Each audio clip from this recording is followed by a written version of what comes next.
Prosonic experience the finest UPVC windows and doors. 7799779088. ప్రస్తుతం మనతో పాటు లైవ్ కాల్ అందుబాటులో ఉన్నారు జై భారత్ పార్టీ వ్యవస్థాపక అధ్యక్షులు మాజీ సిబిఐ జేడి లక్ష్మీనారాయణ గారు. అందరికి తెలుసు, ఆయన ఐపీఎస్ ఆఫీసర్ కూడా. ఒకసారి సార్తో మాట్లాడదాము.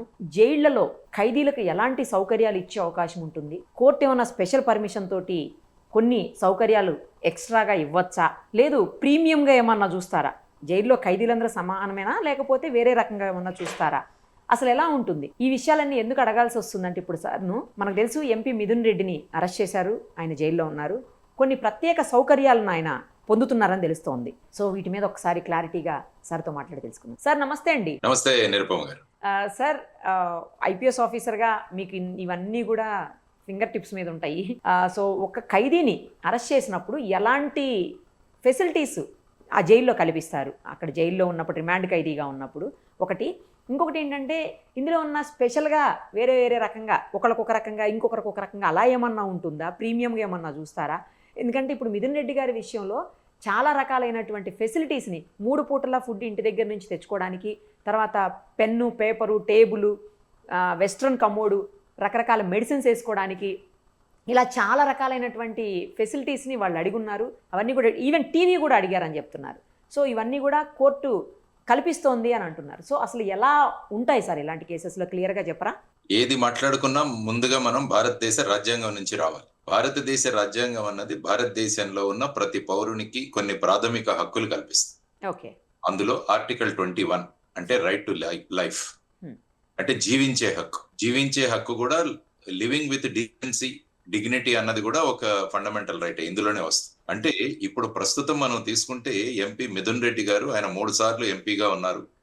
తర్వాత వారిని ఈ కేసులో అరెస్ట్ చేయడం జరిగింది. ఎప్పుడు కూడా నిందితులు, నేరస్తులు అని 2 విభాగాలు ఉంటాయి.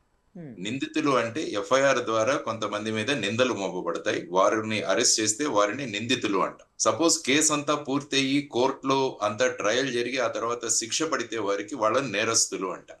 ఓకే. కాబట్టి నిందితులకి నేరస్తులకి తేడా. ఓకే. నిందితులు కూడా జైల్లో ఉంటారు, నేరస్తులు కూడా జైల్లోనే ఉంటారు. నేరస్తులు శిక్ష అనుభవించడానికి జైల్లో ఉంటారు, నిందితులు అన్నవారు వాళ్ళకు బెయిల్ వచ్చేంత వరకు జైల్లో ఉంటారు. ఓకే. ఇది డిఫరెన్స్. ఆ తర్వాత ఏంటంటే, భారతదేశంలో ఉన్న రాజ్యాంగం ద్వారా మీరు చూసుకుంటే ఈ జైళ్లు ఎవరు నిర్వహించాలి అన్నది ఒక చర్చకు వస్తే, ఆర్టికల్ 246 ఒకసారి మీరు చదివితే అందులో భారతదేశంలో కేంద్రం దగ్గర ఏ విషయాలు ఉండాలి, రాష్ట్రం దగ్గర ఏ విషయం ఉండాలి, సంయుక్తంగా ఇద్దరికి ఏ విషయాలు ఉంటాయి అన్నది క్లియర్ గా దాన్ని షెడ్యూల్ 7 అంటారు రాజ్యాంగాన్ని, అందులో ఇచ్చారు. అక్కడ మీరు స్టేట్ లిస్ట్ అంటే రాష్ట్రాల యొక్క ఎక్స్క్లూజివ్ బాధ్యతలు తీసుకుంటే అందులో ఎంట్రీ నెంబర్ 4 లో ప్రిజన్స్, కరెక్షనల్ సిస్టమ్స్ ఇవన్నీ కూడా రాష్ట్ర ప్రభుత్వ ఆధీనంలో ఉంటాయి. ఓకే. అంటే జైళ్లు అన్ని కూడా రాష్ట్ర ప్రభుత్వం యొక్క కంట్రోల్లో ఉంటాయి. ఇది మనకు తెలియాల్సిన ఒక విషయం. ఆ తర్వాత ముఖ్యంగా మనం తెలుసుకోవాల్సిన విషయం ఏంటంటే, ఒక వ్యక్తి స్వేచ్ఛగా తిరుగుతున్నాడు సమాజంలో, ఆ వ్యక్తిని నీ మీద ఈ విధమైన ఎఫ్ఐఆర్ రిజిస్టర్ అయింది, నిన్ను అరెస్ట్ చేయడానికి మా దగ్గర తగిన ఆధారాలు ఉన్నాయని చెప్పేసి పోలీసు వారిని అరెస్ట్ చేస్తారు. అంటే ఆ వ్యక్తికి ఉన్న ఫ్రీగా తిరగడం, ఎక్కడికైనా వెళ్ళడం, ఏదైనా మాట్లాడడం, ఇవి బేసిక్ గా ఫండమెంటల్ రైట్స్. కానీ పోలీసు యొక్క యాక్షన్ వల్ల ఈ వ్యక్తిని పోలీసు కస్టడీలోకి తీసుకున్నారు, వాళ్ళు అరెస్ట్ చేసేయడం. దానివల్ల అతని బేసిక్ ఫండమెంటల్ రైట్స్ ఏవైతే ఉన్నాయో అవన్నీ కూడా ఎఫెక్ట్ అయ్యాయి. కాబట్టి ఆ వ్యక్తిని అరెస్ట్ చేయడానికి పోలీసులకు అధికారం ఉంది. పోలీసులు కేవలం 24 గంటలు మాత్రమే ఆ వ్యక్తిని తమ దగ్గర నిర్బంధించగలరు. ఈ 24 గంటల లోపల ఆ వ్యక్తిని కోర్టులో ప్రొడ్యూస్ చేయాలి. కాబట్టి కోర్టులో ప్రొడ్యూస్ చేసిన తర్వాత అప్పుడు అక్కడ ఉన్న మెజిస్ట్రేట్ గారు తన దగ్గర ఉన్న పేపర్లు, తర్వాత రిమాండ్ రిపోర్ట్లు ఇవన్నీ చదివిన తర్వాత ఈ వ్యక్తిని పోలీసులకు ఇవ్వాలా, జ్యుడిషియల్ కస్టడీలో పెట్టాలా అన్నది నిర్ణయిస్తారు. సపోజ్ ఆ వ్యక్తిని జ్యుడిషియల్ కస్టడీకి పంపించాలి అంటే మెజిస్ట్రేట్ తన కస్టడీలో తీసుకున్నాడు, జ్యుడిషియల్ కస్టడీ. అంటే ఇప్పటి వరకు పోలీసుల దగ్గర ఉన్న వ్యక్తి జ్యుడిషియల్ దగ్గరికి వెళ్ళాడు. మరి జ్యుడిషియల్ అంటే కోర్టులోనే పెట్టలేరు కదా ఈ వ్యక్తిని. ఆ వ్యక్తిని జైలుకు పంపిస్తారు. జైలుకు పంపించిన తర్వాత అక్కడున్న ప్రిజన్ అథారిటీస్ ఎవరైతే ఉంటారో ఆ వ్యక్తిని తీసుకుంటారు. జైళ్లు ఎలా నడపాలి, జైళ్లు ఎలా ఉండాలన్న దానికి ప్రిజనర్స్ యాక్ట్ 1894 అన్నది ఒక చట్టం. 1894లో ఈ చట్టం చేయబడి, అంటే అక్కడ వాళ్ళు ప్రిజనర్స్ ని 3 రకాలుగా కేటగిరీస్ లో చేస్తారు. ఒకటి వచ్చేసి అండర్ ట్రయల్ ప్రిజనర్స్. ఇప్పుడు ఏదైతే మనం మాట్లాడుకుంటున్నాం ఆ సబ్జెక్టు, వాళ్ళు ఇంకా వాళ్ళ మీద ట్రయల్ కండక్ట్ చేయలేదు కాబట్టి అండర్ ట్రయల్ ప్రిజనర్స్ అంటాం వాళ్ళు. రెండవది వచ్చేసి కన్విక్టెడ్ ప్రిజనర్స్. ఎవరికైతే శిక్షలు పడిన వాళ్ళు వేరే కేటగిరీగా ఉంటారు. ఆ తర్వాత సివిల్ ప్రిజనర్స్ అని కూడా ఉంటారు. అంటే వాళ్ళు ఈ కోర్ట్ మార్షల్స్ గాని, లేకుంటే ఫర్ ఎగ్జాంపుల్ కోర్టులో ఏదైనా గొడవ చేస్తే వాళ్ళని బయటికి పంపించడం, ఇలాంటివి కొన్ని ఉంటాయి. వాళ్ళని సివిల్ ప్రిజనర్స్ అంటారు. కాబట్టి మనం బేసిక్ గా ఈ రెండు విషయాలు తెలుసుకుంటే under trial prisoners and convicted prisoners. ఇప్పుడు మిథున్ రెడ్డి గారు అండర్ ట్రయల్ ప్రిజనర్. ఆయన ఇప్పుడు జ్యుడిషియల్ కస్టడీలో ఉన్నారు. ఆయన మీద ఉన్న నిందలన్నీ కూడా ఫైనల్ గా రేపు కోర్టులో గనక సిద్ధమవుతే నిందితుల నుంచి నేరస్తుల దగ్గరికి వస్తారు. నేరస్తులకు మీరు చూస్తే వాళ్లకు జైలు యూనిఫామ్ ఉంటుంది, అవును, వాళ్లకు వేరే బ్యారెక్స్ ఉంటాయి. వాళ్లతో మనం సినిమాలు చూపించినట్టు రాళ్లు కొట్టించడం, కన్స్ట్రక్షన్ చేయడం, ఇలాంటివన్నీ చూపిస్తుంటారు మనకు. తర్వాత అక్కడ కూరగాయలు పండించడం, ఇవన్నీ కూడా వాళ్లతో చేయిస్తారు నేరస్తులతో. నిందితులకు అలాంటిది ఇచ్చే అధికారం లేదు ఆ మాన్యువల్ ప్రకారం. నిందితులను బ్యారెక్స్ లో పెట్టాలి, వాళ్ళకు తిండి పెట్టాలి, మిగతావన్నీ కూడా ఇవ్వాలి. అందువల్ల తెలియాల్సింది ఏంటంటే నిందితులు అన్న వారికి టెంపరీగా వాళ్లకు ఉన్న హక్కులు ఏవైతే ఉన్నాయో వాటిని రెస్ట్రిక్ట్ చేయడం జరిగింది. తరువాత వాళ్ళ సోషల్ స్టేటస్ ఎలా ఉంది అన్నది కూడా కోర్టులు పరిగణలోకి తీసుకుంటారు. అంటే ఆ వ్యక్తి ఆర్థిక పరిస్థితి ఏంటి, ఆ వ్యక్తి యొక్క లైఫ్ స్టైల్ ఏంటి, ఇవన్నీ చూసి వారికి వాళ్ళ లైఫ్ స్టైల్ కు సంబంధించిన విధంగా, అంటే అట్లా 5 స్టార్ ఇలాంటివి క్రియేట్ చేయలేరు, ఉన్న వాటిలలో ఫెసిలిటీస్ ఇవ్వడానికి చేస్తారు. ఎందుకంటే వాళ్ళు ఇంకా నేరస్తులు కాదు, నిందితులు.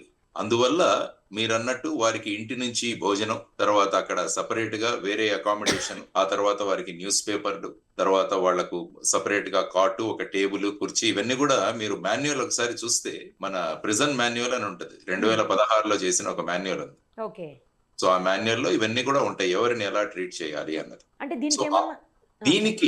దీనికి ప్రిజన్ అథారిటీస్ కాదు, బేసిక్ గా ఇవన్నీ కూడా కోర్టు వారు నిర్ణయిస్తారు. అందుకనే కోర్టులో ఈ సంబంధిత వ్యక్తి వెళ్లి ఒక అప్లికేషన్ ఫైల్ చేస్తారు, మాకు ఇంటి భోజనం, తర్వాత ఈ సదుపాయాలు ఇవి కావాలి. ఆ తర్వాత కోర్టు వారు ఆ వ్యక్తి యొక్క సోషల్ స్టేటస్, ఇంతవరకు ఆయన జీవన విధానం, ఇవన్నీ కూడా పరిగణలోకి తీసుకుని వారికి స్పెషల్ గా ఈ విధమైన ప్రొవిజన్స్ ఉండాలని ఆర్డర్ ఇస్తారు. ఇంకొకటి ఏంటంటే ఆ వ్యక్తుల యొక్క సెక్యూరిటీ కూడా చాలా ముఖ్యం. ఎందుకంటే వాళ్ళకి సెక్యూరిటీ ఉంటుంది, లోపలికి వెళ్ళిన తర్వాత వాళ్ళ సెక్యూరిటీని చూడాల్సిన బాధ్యత కూడా జ్యుడిషియరీ, అంటే జ్యుడిషియల్ కస్టడీలో ఉన్నారు కాబట్టి, అంటే ఇండైరెక్ట్ గా ప్రిజన్ అథారిటీస్ మీద పడుతుంది. సో ఈ విధంగా రాజ్యాంగం, తర్వాత మన చట్టాలు, ఆ తర్వాత ప్రిజన్ యాక్ట్, ప్రిజన్ మాన్యువల్, ఇవన్నీ తర్వాత ఫైనల్ గా జ్యుడిషియల్ ఆర్డర్, ఇవన్నీ జరిగిన తర్వాత ఆ విధమైన ఫెసిలిటీస్ అన్నది క్రియేట్ చేయబడతాయి. అంటే సార్ సమావేశాలు జరుపుకునే అవకాశం కూడా ఉంది, అంటే లోపల మీటింగ్స్ కూడా పెట్టుకోవచ్చా? అంటే ఏంటంటే ములాఖాత్ అనే ఒకటి ఉంటుంది అనమాట. ములాఖాత్ అంటే ఈ విధంగా అండర్ ట్రయల్ ప్రిజనర్స్ ను వాళ్ళ బంధువులు కలవచ్చు, తర్వాత వాళ్లకు న్యాయం, వాళ్ళ అడ్వకేట్స్ ఎవరైతే ఉంటారో వారు కూడా వచ్చి కలవచ్చు. ఒక చిన్న అడ్వకేట్ ఫర్ ఎగ్జాంపుల్ నాకు కాన్ఫరెన్సింగ్ కావాలి అనుకుంటే ఆ ఫెసిలిటీ కూడా ఉంటుంది. అంటే వాళ్ళు రూముల్లో కాకుండా అక్కడికి వచ్చి ములాఖాతుకు వేరే సెక్షన్స్ ఉంటాయి, అక్కడికి తీసుకొచ్చి అక్కడ ఈ సమావేశాలు ఏర్పాటు చేసుకోవచ్చు. ఎందుకంటే వీళ్ళు మళ్ళా మనకు చెప్పాలి, వీళ్ళు నేరస్తులు కాదు, ఇంకా నిందితులు. ఆ డిస్టింక్షన్ గనక మనకు తెలిస్తే ఆ వ్యక్తి తన ఇంట్లో ఉండాల్సిన వ్యక్తిని ఇక్కడ పెట్టాం మనం తీసుకొచ్చి, కానీ ఆ వ్యక్తికి రాజ్యాంగంలో ఉన్న రైట్ టు లీగల్ ఎయిడ్, తర్వాత ఇవన్నీ కూడా ఉంటాయి. తన అడ్వకేట్ ను కన్సల్ట్ చేసుకోవడానికి, ఆ తర్వాత వాళ్ళతో చర్చించడానికి, తర్వాత తను ఏమన్నా లెటర్స్ రాసుకోవడానికి, తను ఏదైనా గవర్నమెంట్ కానీ, హైకోర్టుకు కానీ, సుప్రీం కోర్టుకు కానీ, ప్రిజన్ అథారిటీస్ కానీ ఏవైనా రాయాలంటే అక్కడ నుంచి లేఖలు పంపించుకోవచ్చు. ఎందుకంటే ఇవన్నీ కూడా ఫండమెంటల్ రైట్స్ వ్యక్తికి. బయట ఉంటే ఇవన్నీ ఫ్రీగా చేసుకోవచ్చు, కానీ ఇక్కడ ప్రస్తుతానికి అండర్ ట్రయల్ ప్రిజనర్ గా ఉన్నారు కాబట్టి ఆ హక్కులను తీసే, ఆ హక్కులు అలాగే కొనసాగు. ఆ తర్వాత ఫర్ ఎగ్జాంపుల్ కోర్టులో బెయిల్ వచ్చేస్తే ఇక్కడ నుంచి బయటికి వెళ్ళిపోతుంది. అది ఫోన్లో ఉండవా? ఎందుకంటే సాక్షులను ప్రభావితం చేసే అవకాశం ఉంది. సపోజ్ ఫోన్ ఇచ్చారనుకోండి, ఫోన్ చేసి ఈ కేసులో ఉన్న సాక్షులను ప్రభావితం చేయవచ్చు, లేకుంటే ఎక్కడైనా ఎవిడెన్స్ ఉంటే దాన్ని డిస్ట్రక్షన్ చేయవచ్చు. అందుకనే ఫోన్లు ఇవ్వరు. ఈ రోజు చూసాం కడప ఐ థింక్ జైల్లో సెల్ ఫోన్స్ ఇచ్చారని ఒక జైలరు, తర్వాత వాళ్ళని 4 సస్పెండ్ చేశారని చూసి, అది ఈ విధంగా దాన్ని ఇల్లీగల్ గా ప్రొవైడ్ చేయడం. సో లీగల్ గా ఇవన్నీ కూడా ఉంటాయి, ఇల్లీగల్ గా ప్రొవైడ్ చేస్తే ఆ విధమైన చర్యలు ఉంటాయి. ఇప్పుడు నార్మల్ ప్రిజనర్స్ ఉంటారు సార్, అంటే నార్మల్ గా ఎవరన్నా ఏదైనా కేసుల మీద అరెస్ట్ అయ్యి లోపలికి వెళ్తే జైల్లో, వాళ్ళు కూడా ఫెసిలిటీస్ అడగచ్చా కోర్టు నుంచి? అడగచ్చు, కానీ కోర్టు వాళ్ళ సర్వసాధారణ జీవితం ఎలా ఉందని చూస్తారు. సపోజ్ ఇప్పుడు పిక్ పాకెటర్ ఉన్నాడు, నాకు ఒక స్పెషల్, నాకు ఒక టేబుల్, చైరు, తర్వాత వచ్చేసి నాకు ఇది కావాలంటే ఇవ్వరు. ఎందుకంటే అతని ఆర్డినరీ లైఫ్ స్టైల్ ఏంటంటే ఎక్కడ ఉంటాడు, పిక్ పాటర్, కాబట్టి అతని లైఫ్ స్టైల్ అది. కాబట్టి అతనికి జైలు అథారిటీసే బ్యారక్ ప్రొవైడ్ చేస్తారు, తర్వాత ఫుడ్ ప్రొవైడ్ చేస్తారు, తర్వాత ఇంటి నుంచి కావాలంటే ఈ క్లోత్స్ ఇవన్నీ కూడా తెచ్చుకోవచ్చు, బట్టలు అవన్నీ కూడా దానికి అలౌ చేస్తారు. సపోజ్ అది కూడా లేకుంటే జైలు వాళ్ళే ప్రొవైడ్ చేస్తారు. ఓకే. సో ఇవన్నీ ఉంటాయి. అంటే వ్యక్తి యొక్క సర్వసాధారణ జీవితము, ఆ వ్యక్తి యొక్క లైఫ్ స్టైల్, ఇవన్నీ కన్సిడరేషన్ లోకి తీసుకుని కోర్టు ఆదేశం ఇస్తుంది. అంటే కొంతమంది అంటున్నారు ఓన్లీ పొలిటికల్ వాళ్ళకే ఇస్తారా ఇలాంటి ఫెసిలిటీస్ అని, అది కూడా డౌట్ ఉంది సార్ అందరిలో. అంటే ఎందుకంటే పొలిటికల్ అంటే వాళ్ళ లైఫ్ స్టైల్ అగైన్, ఓకే. అంటే it is related to life style. వాళ్ళు పొలిటికలా, లేకుంటే ఆర్థిక నేరస్తులా, లేకుంటే ఏదైనా కంపెనీల ఎండీలు, వీళ్ళు కూడా అరెస్ట్ అవుతుంటారు. ఓకే. సార్ అవును, కరెక్ట్. వాళ్ళ లైఫ్ స్టైల్ కూడా ఒక విధంగా ఉంటుంది కదా. కాబట్టి ఆ మినిమం ఫెసిలిటీస్, ఎందుకంటే వీళ్ళ మీద ఆపాదించబడిన నిందలు ఇంకా రుజువు కాలేదు. ఎందుకంటే భారతదేశ చట్టంలో ఎలా ఉందంటే every person is innocent till he is proved guilty అంటారు. కరెక్ట్ సార్, అవును. అది మన జ్యూరిస్ప్రుడెన్స్ లో ఒక ప్రిన్సిపల్. కాబట్టి ఆ ప్రిన్సిపల్ అన్నది ఫాలో అవ్వాలి. అందుకనే నేను అంటున్నాను, ఎప్పుడు కూడా బేసిక్ రాజ్యాంగము తర్వాత చట్టాల పరిజ్ఞానం అన్నది అందరికీ ఉండాలి.